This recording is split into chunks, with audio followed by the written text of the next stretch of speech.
Hey, what's up? It's Jared Leto from 30 Seconds to Mars, and I'm hanging with my best bros, my burrito brothers, Booker and Stryker, right here on Alt 98.7. Hey everybody, it is Booker and Stryker and Jared Leto of 30 Seconds to Mars. Very nice to see you, sir. The three amigos. There you go. We're back at it together. The burrito brothers. Yeah. I don't know what that means, but it sounds like good. it. Let's go with it. Hey, wait, it's been about 5 years since new 30 Seconds to Mars music. Yeah. When you released the song Stuck very recently, compared to putting out a movie, the music is all on you, not a crew of 200 people. Yeah. What's the feeling like right now? A lot of pressure, my friend. Yeah. This serene exterior is it's a lie. Yeah. It's a lie. No, I was saying a second ago that I literally I got an salt bath before I came here because I've been so stressed out. I needed a little bit of time, and I just turned my phone off and I sat in that salt bath. I highly recommend a salt bath. Are you an emotional worker where you just can't put it down? Like what exhausts you so much about it? First of all, you work on an album for a few years. We're very slow. And I think there's kind of an equation. The more time you work on something, whether it be a piece of art or a relationship or a job, the more attached to the outcome that you are. Ooh. And, you see it with kids in college as well. They care so deeply and they don't get the grade they want or whatever can be devastating. Mm-hmm. So I think a little bit of that happens because we tend to work on the songs a lot. We're not fast. We're very slow. So maybe a little extra attachment. Not to say you can't be attached when you do something quick. Of course you can. But I think there's that. And then I direct the videos and I'm very involved with the entire process. And it's a beautiful thing. I love doing it. Like we shot for 2 days in Paris, and it was just For the video, Yeah, right? it was like smoking crack for those of you out there that know what I mean. Yeah, it was great. It was just in Paris. We don't see Paris at all in the video, but we felt it through the people. Anyway, it's a lot. It's a lot of pressure. You put a song out, you're gone for, I think it's been 6 years since we put our last single out. Yeah. 2017. So The America album was awesome. Thank you. I know you put a lot of work into that. Yeah. When you're tinkering and tinkering away for 2 years, do you ever go back to the original thought and be like, I've put too much tinkering in this. Why? It's not as good. Sometimes you do. Sometimes you listen to a demo and you're like, oh God, I had it right there. But most of the time, no. Most of the time you listen to the earlier work, the sketch, and you say, okay, there's something special there, but it's a sketch. Yeah. It's not the painting. And it's beautiful to see a sketch. If you've been to any museum in the world and you see a Picasso sketch or even Andy Warhol, and then you see a screen print, the sketch is beautiful. It's just a different experience. Yeah. The video is very high fashion. Yeah. What inspired that? Well, we my saw you at friend, the Met look Gala. at me. Look at me, my friend. I mean, that NASCAR I'm still shirt picking cat hair out of my teeth. Did you get that from a local Hollywood Halloween costume store? Yeah, where did that Absolutely come from? not. But what's funny is I had another idea, which I won't say because in case I do it in the future, that I thought would be really outrageous and really fun, and it got shut down for whatever reasons, which I'm really glad it actually got shut down because it was very time consuming. And so I sat and thought for a minute. I said, what is something I could do? Carl, who I knew, and I'm playing him in the biopic of his life, he was famous. He had a famous cat named Choupette. Karl Lagerfeld we're talking about. Yeah, Karl Lagerfeld. And a lot of people may not know, like the theme this year was Karl Lagerfeld. Right. And I dressed like a cat because of Karl Lagerfeld's cat, Choupette, Chouchou. But I started thinking this might be low-hanging fruit, but it's really fun low-hanging fruit. And what better thing to do than to show up to some fancy event in full costume? I really need to know, though. So you put this on, you got a cat head on, you walk the carpet, you get the pictures that you expect, but then you go inside and you're sitting there with a cat head on. Well, you had another outfit too, right? Yeah, where do you change? What happens once you get past the threshold and the throngs of photographers? Yeah. Just break that down. I just want to know what that looks like. I knew that, first of all, I knew that it would be really fun, and I thought like doing something a bit silly this year is because I've done a lot at that event particularly. So I thought, just if I could make somebody smile, I thought Carl would, if he was there, he would be just dying. He'd be laughing and smiling and really enjoying it. But what we did is we had an outfit underneath, and we actually took the head and the outfit off on the carpet. Okay. I don't know if that was seen, but well, we did it in see front of your everywhere. face. Now that I think about it, there were pictures I had of you people without that the head. unzipped it and buttoned, and I stepped out. I We took didn't the see head that. off. Okay. Yeah. Oh, yeah. There was a whole thing. Maybe that's why they wanted me on that second tier so badly. So it was timed. But there's so many people. I had no idea. I thought maybe the cat people would just be like, "Oh, that's ridiculous," and move on. The other voice was like, "No, this could really capture the imagination of people around the world," and it did end up doing that. But I thought when you're on that carpet, like it's a heavy carpet, like it is like there's some heavy hitters there. Right. Yeah. Some everyone's a superstar there. And I remember thinking like, well, I need to take this head off.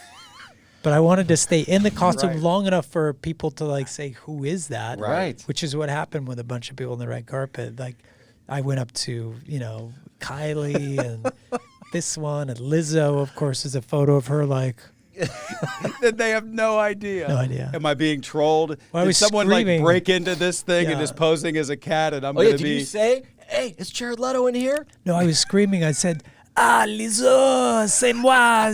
I didn't say Jared. I said, "Oh, you're my favorite." I love get a it. hug. Did you practice your movements? Because your movements were A+ level inside the cat outfit. I didn't really practice except once, like right before we left. I said, "Oh, what?" Because when you put it on, you're like, there were certain things I was doing in the hotel room, making people on my team laugh. Yeah. And then we had to do that one.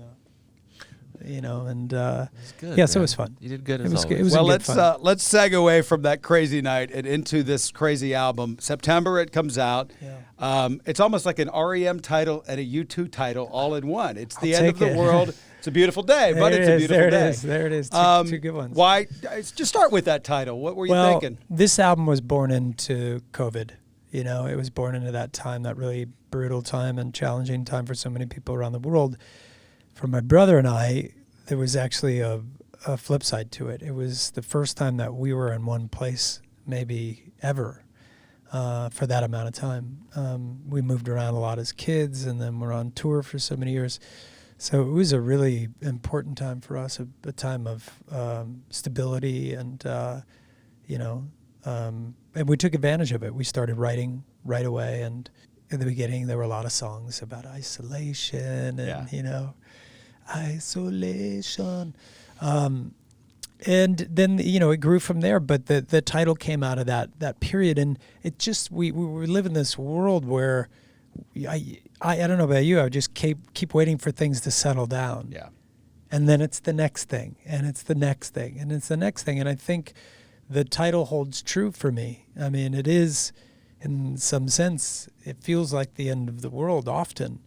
But if you take a look around, it certainly is a beautiful day. So, anyway, that's that. The sun, no matter what is happening right now, the sun will rise tomorrow. That's it. And the sun is going to set tomorrow. We hope so. Yeah, we hope so.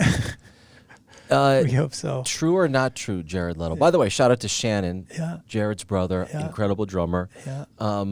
The length of songs are maximum like around 3.5 minutes long. Yeah. Can you tell us why you did that? It's interesting. Someone else asked me about that. I really wanted the, no. It's an interesting thing to pick up on because, I think in the world we all have so little time. I wanted to get the message for each song across in as succinct a way as possible. Mm-hmm.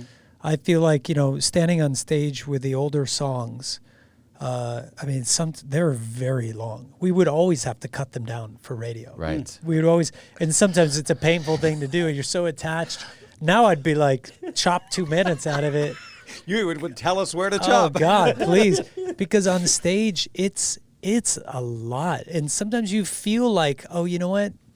It would be nice to move to a new song right now. You feel the energy. So, on the last album, we had a few shorter songs, and it's really exciting to play shorter songs. It's like a burst of energy. we still play those older songs. So these new songs will fit into those older songs quite well and give a little bit of a breath of air. And if everybody wants more, we can always play them twice. Sonically, the first single has, I would say it's a bit of a departure from most of the sounds of your band prior. Will the whole album sound a lot like the single, or is it going to be a little bit all over the place? It's a little all over the place. I mean, that song, the thing I like about the song is there's a beautiful word. They use it a lot in French, but we use it here as well. It's a liberation, right? There's a sense of liberation in the song, a sense of abandon. And I said that, I kept saying that to my editor on the video. I said we've got to find the moments of abandon, because in the video we're using a lot of real people, not dancers, but people that are just moving and expressing what they're feeling from the song. And we wanted to get that sense of something that's not quite right, that maybe isn't perfect, something that's broken, but someone that's totally free. That's why I had a clown in the video, because I feel like clowns, have permission to break all the rules, But that is the only song like that on the album. Wow. And it's got this funny thing. It's like got a 4 on the floor, a little, kind of throwback style, but also a bit of a dance thing. And to me, I think when you watch the video, you can understand a little bit more how the song might affect audiences and stuff. And just listening to music and a lover of music, I was not expecting the dun, dun, dun, to kick in at that part. And when it did, I'm like, it went from this feeling, and it changed feelings like 30 seconds into this, and I dug that very much. It was the last thing that we did on the song. Really? Yeah, and it was the most recent thing that we did. Whose idea? Your idea to do that? Yeah. Well, I'm a sucker for a whoa. Every song. Yes. I think. Oh, by the way, when we were sequencing this album, we were like, oh crap, we can't put that song here because this one ends with the whoa, that starts with the whoa, so we got to move this. Oh my God! And if you listen close to the album, you're good. It's a mess of whoa-hos. It's gonna need to be on your tombstone. Yes. The whoa. Uweyo. I've done everyone. Whoa, uweyo, and now I came up with this. And I don't know, man. I think like my inner child came out or something. It's kind of like this bratty, brash kind of, anarchistic thing, and I can't wait for an audience at a show to hear that and feel that back. I feel like it's a pop let go. Like you're just sort of, I don't know. It has a really pop element to it that's unlike anything I've really heard from the band. And I don't mind that, man. I think it's not a dirty word to me. I mean, not at all. I remember I used to hear Kurt Cobain would describe Nevermind as a pop album, and people didn't get what he was talking about. But if you dig a little deeper into what he's talking about the songs are pop tracks. They're catchy, they're hooky. And Dave Grohl talks about the drumming on it, that he stole those from disco beats. I mean, exactly. it's all pop and disco. And it makes people move a certain way. Anyway, I think it's kind of fun and subversive, but that pra-bum part started as a whoa. And I have a version of the song with a whoa. Whoa, whoa, whoa. Was it hard not to? Us. Yeah, it must have been hard to take out the whoa in that part. That sounds good too, though. And I always, I asked a few people around me, kind of inner circle, and I was surprised when the Brahms. I thought they might scare people off, but no. Yeah, I got something here. Speaking of pandemic, you mentioned it before. I think a lot of us were searching for comfortability and feeling nostalgic. And then since then, some unbelievable festivals have been announced. And one of them, When We Were Young. Part 2 is happening this year. I recall the lineup being announced, and I didn't see you on it. And then there's 30 Seconds to Mars there. Yeah. So how did that go down? By the way, very excited to see you at that festival in Vegas. Thank you. Yeah, it's a fun one. And, it's wild to look at all those bands and to remember tours and remember all of that time period. And we did it, and we're doing it because we know people enjoy it, and they really had a lot of fun at the previous. And so we're happy to be involved with that. And then we have Lollapalooza. I think Austin City Limits just announced it today. Right. So we're doing a handful this year, and then next year will be the bigger tour. Do you feel like a veteran in all of this? I mean, I'm thinking back to my first 30 Seconds to Mars show. It was like in New York at the Roseland Ballroom, I think. And I'm like, that's damn near 20 years ago. Has it settled in like, wow, I'm kind of been in this for a minute? You know, what's nice is to see people like you guys, because it makes it a little more comfortable, you know, and you have a trust there and a respect, mutual respect. But I don't feel like a pro. I feel like this is a brand new album, and I feel like it's a brand new band, and I feel like it's like we're doing it for the first time. I mean, I'm a nervous wreck, honest to God. Like, we put the song up 48 hours ago, and I'm like, hey, what can we do? You know, and it's a lot. People don't understand. There's a lot of moving parts. Yeah. A lot of moving parts. It's social, and it's TikTok and Instagram and Snap and YouTube and this thing, and then TikTok again. Oh, wait, no, TikTok some more. And it's radio, and it's streaming, it's the DSPs, it's the video, it's this thing. And it's beautiful, it's great, but it's also, like I said before, going back to the beginning, that attachment to the outcome, it's a wild thing. You work on a song for 3 years, and then people decide if they like it or not, if they're going to welcome it into the fabric of their life, into their memories in 3 minutes. Speaking of all the songs, and he brought up 20 years ago, if you go on TikTok lately, you've got fathers and sons, mothers and daughters, mothers and sons singing, covering 30 Seconds to Mars songs. Yeah. And there is like, it's almost like, wait a minute, I never even knew of this band 5 to 20 years ago, and now it's on people's radar. And like, wait, that's Jared Leto, the actor. This is the musician. I didn't know about all these great songs. You've seen all this happen, right? It's a beautiful thing, and I have to say it's wild that people still are either discovering that the singer of 30 Seconds to Mars is me, or I'm in a band. Like, people are still discovering that, and it's great to me. But it is nice. What's really nice is now on TikTok, catalog, older songs are having newer lives. So that's what you're talking about. Exactly. And how incredible, Kate Bush is sitting in her garden, and she gets a call. She's like, what? What are you talking about? Do you think there'll be a moment for you in maybe 20 years? Like, I hope so. You're sitting in a chair and whatever show is on whatever satellite streaming alien pod, whatever we're watching TV from then, and like it comes on. I mean, that's a crazy thought. I'll be in a cave somewhere, so they're gonna have to find me and let me know. They're gonna have to dig deep. I'll be buried underground somewhere. But that would be a beautiful thing, and that's the great thing about music is, and one of the reasons maybe I'm kind of subconsciously motivated to work so hard when we're writing and working on songs and videos, because they live forever. Yeah. They live forever, and you still get people that hear Kings and Queens or This Is War, The Kill, and they say, that song, I don't know, it touched me somehow, or it helped me somehow, or in the same way that I've been moved by music. And I hope the same for Stuck. Stuck is a song to kind of jump on the office table when no one's around and just let it loose, to kind of get out of yourself for a moment, to break some cycle. When you think about a song, like you recorded it, you sat down, you're in a room, it's dark, it's quiet, you're figuring stuff out. In your mind, are you picturing yourself on a stage and what you look like or what it looks like to perform that song, for example? I always think what a song might be like on stage, always, because we tour so much.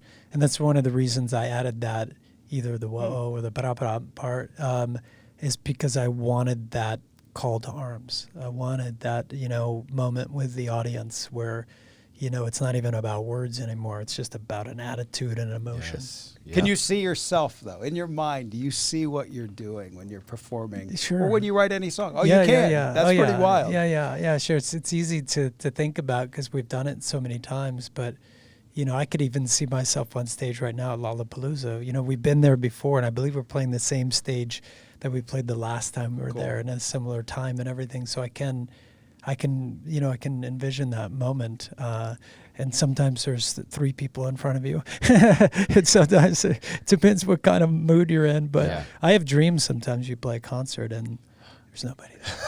We have dreams that we have dead air and we can't get the radio. Oh, really? back Oh, on. yeah. Oh, yeah. That's I have all that. DJs have I the same thing. Other I wondered what yours dreams is. where I can't, I can't sing, or I showed up at a huge festival, like 100,000 people, and I was like, oh my God, I forgot to rehearse. Do you ever worry about forgetting the words?